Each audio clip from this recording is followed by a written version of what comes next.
Good evening, guys. I decided to come and do a little quick tutorial. It's a banana rum cake. I had some bananas sitting there and I decided to make a cake. So in this bowl right here, I have about 2 cups of all the granulated white sugar, and I have in here a cup of brown sugar.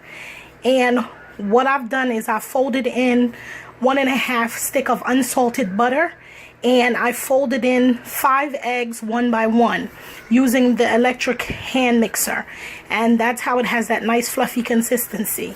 I'm going to now add in my bananas, which is about 3 bananas that was crushed, and I'm going to add in 2 teaspoons of vanilla extract and 3 tablespoons of rum, and then I'm going to come back and show you what to do after that. Okay, so I'm back. So in this bowl I have the dry ingredients, which is about 3 cups of all-purpose flour. I have a teaspoon of baking soda, a teaspoon of baking powder, 1 teaspoon of salt.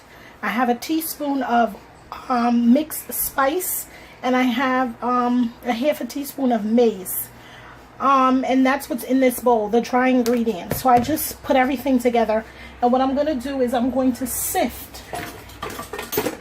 And I'm going to use my strainer, and I'm going to sift my flour through it into the wet ingredients, if you notice here. So I'm going to just sift it through the strainer like this, right into my, oops, some of it is spillings, into my wet ingredients, and I'm going to fold that in, and I'll come back and show you what it looks like before it goes into the pan to go into the... Alright, so this is what the cake batter looks like once everything has been folded in. And I have my cake pan. It's already been, if you have cooking spray, you can use it and just spray it. I don't have any, so I just use butter, the unsalted butter, and I grease my pan really good. And my oven is on 350 degrees. And I'm going to put it in there to let it bake for about 45 minutes. And I'm going to take a toothpick and test. If it's not done or the toothpick doesn't come out clean, I'm going to put it back in for 15 more minutes. So you just keep checking until the toothpick comes out clean. Very quick tutorial. If you happen to have some bananas that's overripe and you don't know what to do with them, I like to either do a banana carrot bread, which I've done a tutorial for, or the cake, or sometimes pancakes. So anyway, I hope you've enjoyed, and I hope you try this. I'll come back and show you the... Okay, so I'm back. So the cake is done. Looks really pretty, right? And I'm making my glazing for the cake. So in this pot I have a half a cup of white granulated sugar, a half a cup of brown sugar.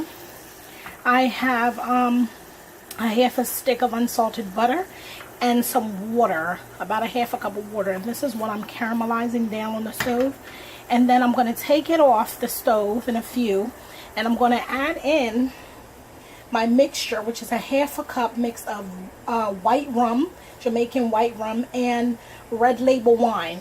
In case anybody doesn't know what it looks like, this is our Red Label wine, and this is the Appleton rum. Stay tuned. I'm gonna poke holes all in the cake and pour the rum down in it. Stay tuned.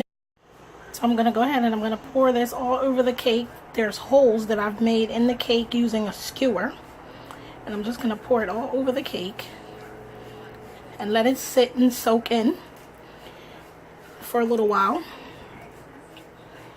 And then I'm going to flip the cake and pour the rest of the glazing on the underside. Alright, so I flipped the cake, and I'm going to go ahead and I'm going to, actually, you know what, instead of making a mess, I think I'm going to spoon the rest of this rum over in order not to avoid a mess. So I'm just going to kind of, I'm doing this one-handed because I'm holding the phone. I'm just going to like spoon the rest of the glazing over the cake. And then I'm just going to let it sit and cool for a while. Probably about 10-15 minutes before I even consider cutting it. So that's all to it. I hope you enjoy and I hope you try this. Have a nice Sunday evening all.